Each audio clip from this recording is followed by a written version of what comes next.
My brother Eli is 5 years old. I call him Mr. Bubblegum.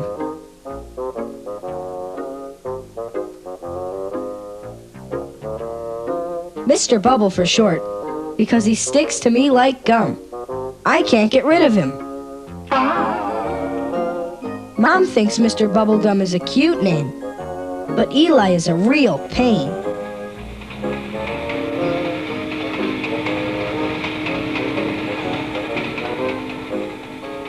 I look after him for 1 hour every afternoon while Mom works.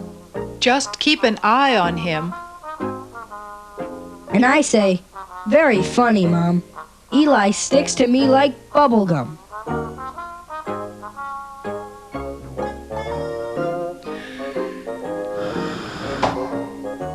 Oh, Eli!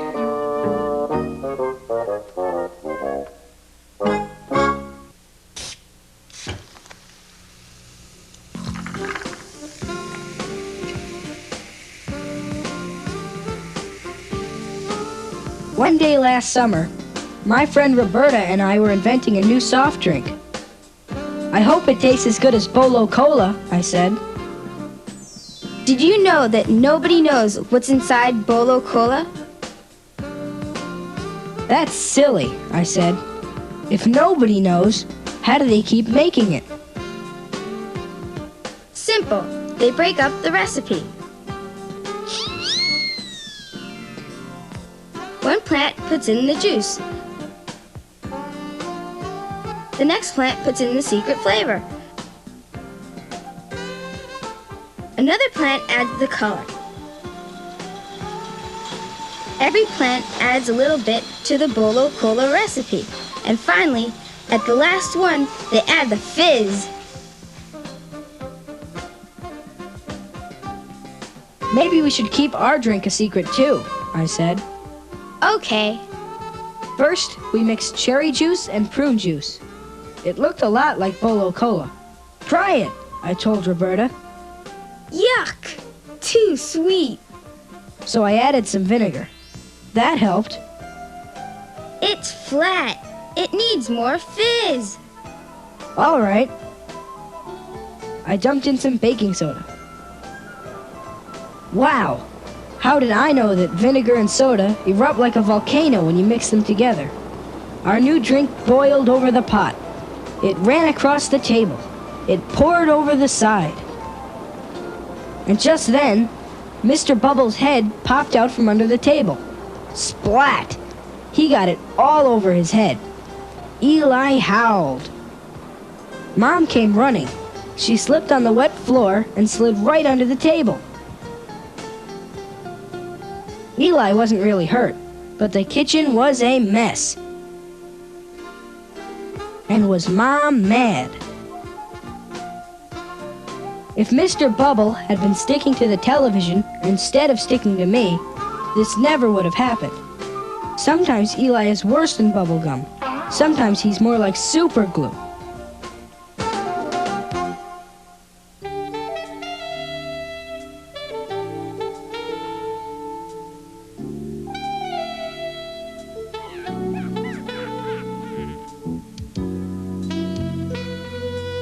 On Halloween, I got stuck with Mr. Bubblegum again. Keep an eye on him. And maybe you'd better keep a hand on him, too.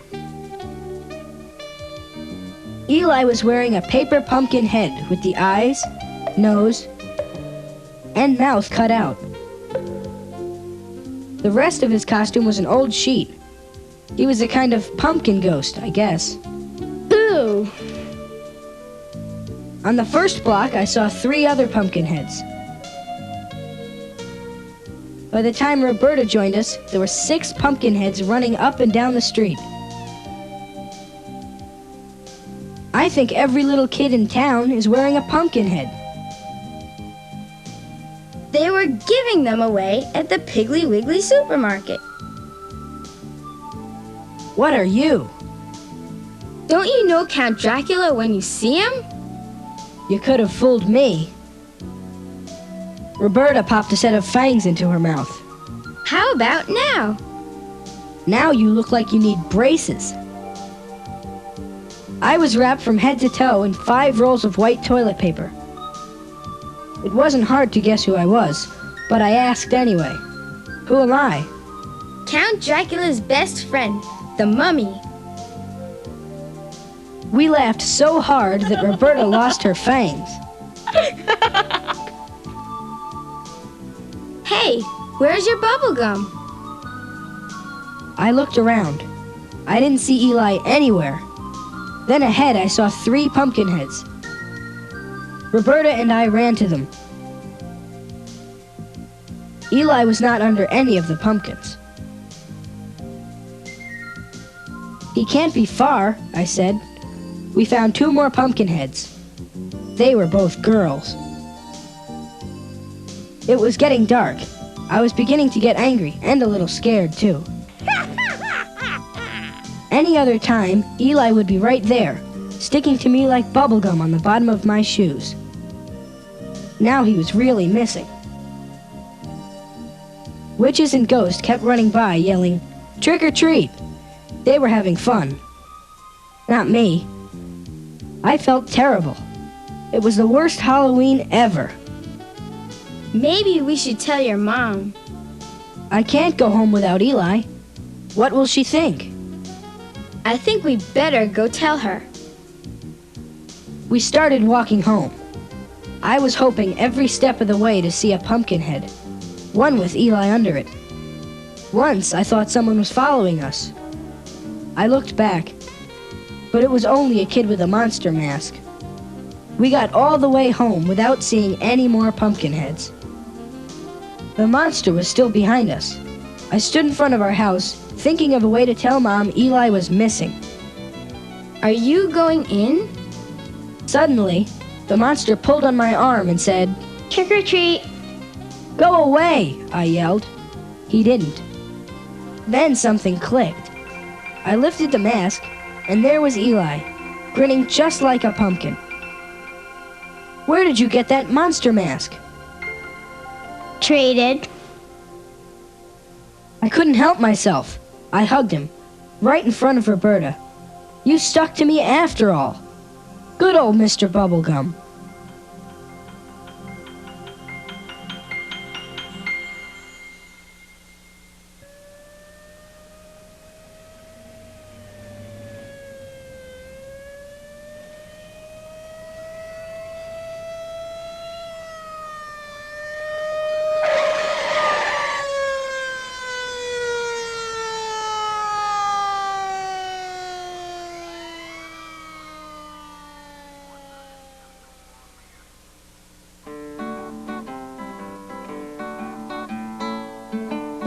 The week after Halloween, I was going to Roberta's house. Eli wanted to come. I said, "No, Mr. Bubblegum, you're sticking somewhere else for a few hours. Roberta and I are working on a skateboard with a steering wheel." Roberta said a steering wheel would save a lot of hurt knees. Keep your eyes open for a wheel. So when I saw a wheel right in the middle of a vacant lot, I ran to get it. Ouch! I fell into a hole. My ankle hurt so much that all I could do was lie there and cry. No one was on the street that day. I lay there thinking of all kinds of things. Maybe Roberta will come looking for me when I don't show up. Where are you? Maybe a helicopter will fly over and spot me. Hey, here I am. Maybe a dog will come by and bark until someone notices. Maybe I'll just lie here until it gets dark. Will Mom send a search party with flashlights to look for me? Then I heard someone shouting. There, over by the wheel. I sat up. Mr. Bubble was pulling Mom along the street. He was pointing right at me. Mr. Bubble had followed me. Eli is getting smarter. He isn't sticking as close as he used to, but he was close enough to see me fall. And he was sharp enough to go for help. That was the day I called him Eli instead of Mr. Bubble, when I thanked him for saving my life.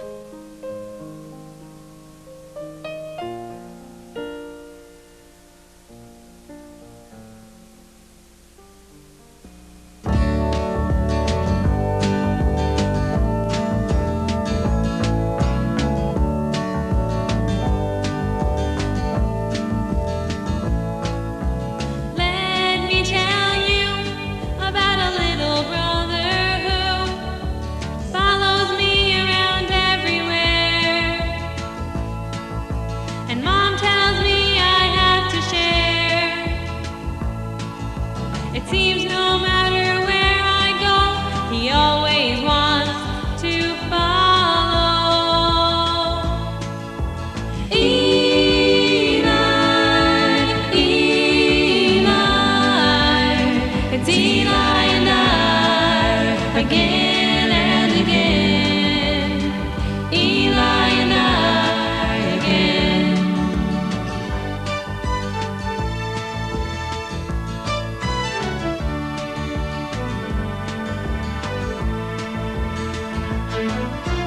Let me tell you about a little brother who switches costumes on Halloween.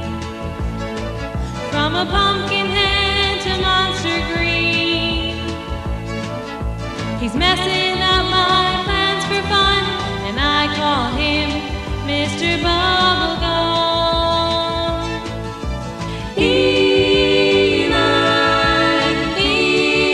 Eli, it's Eli and I again and again. Eli and I again.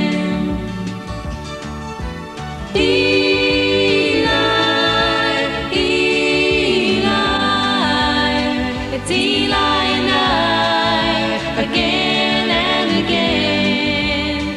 It's Eli and I again.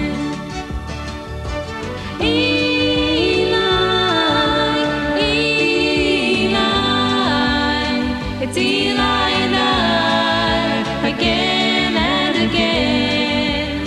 It's Eli and I again.